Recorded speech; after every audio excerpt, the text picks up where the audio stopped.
Hello friends, അച്ചി കിച്ചണിൻ്റെ പുതിയ വീഡിയോയിലേക്ക് ഒരിക്കൽ കൂടി സ്വാഗതം.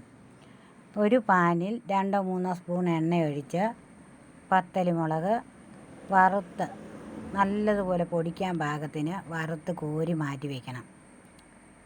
അതിനുശേഷം ആ പാനിൽ തന്നെ കുറച്ച് സബോള കൊത്തി അരിഞ്ഞതിട്ട് നല്ലതുപോലെ ഇളക്കി മൂപ്പിച്ചെടുക്കണം.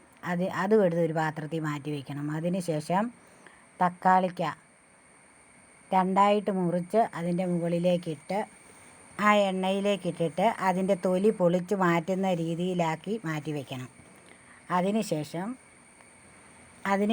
2 മുട്ട നല്ലപോലെ പതപ്പിച്ചെടുത്ത് അതിലേക്ക് തന്നെ ഒഴിച്ച് പൊരിച്ചെടുത്തിട്ട് അത് ചെറിയ പീസുകളാക്കി മുറിച്ച് മാറ്റി വയ്ക്കണം.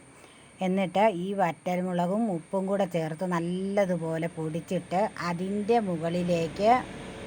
മുകളിലേക്ക് ഈ സബോള വറുത്ത് കോരി വെച്ചിരിക്കുന്നത് വിട്ട് കൊടുത്ത് തക്കാളിക്കായും കൂടിയിട്ട് നല്ലപോലെ ഇളക്കി ചേർത്തിട്ട് ആ മുട്ട അരിഞ്ഞ് വെച്ചിരിക്കുന്നത് വിട്ട് കരിയാപ്പില ചെറുതായിട്ട് പൊടിയായിട്ട് അരിഞ്ഞിട്ട് അത് ഇളക്കി മാറ്റി വയ്ക്കണം. അങ്ങനെ നമ്മുടെ അടിപൊളി മുട്ട ചമ്മന്തി റെഡിയായി കഴിഞ്ഞു. എല്ലാവരും ഒന്ന് ട്രൈ ചെയ്ത് നോക്കിയിട്ട് ഫീഡ്ബാക്ക് അറിയിക്കണം.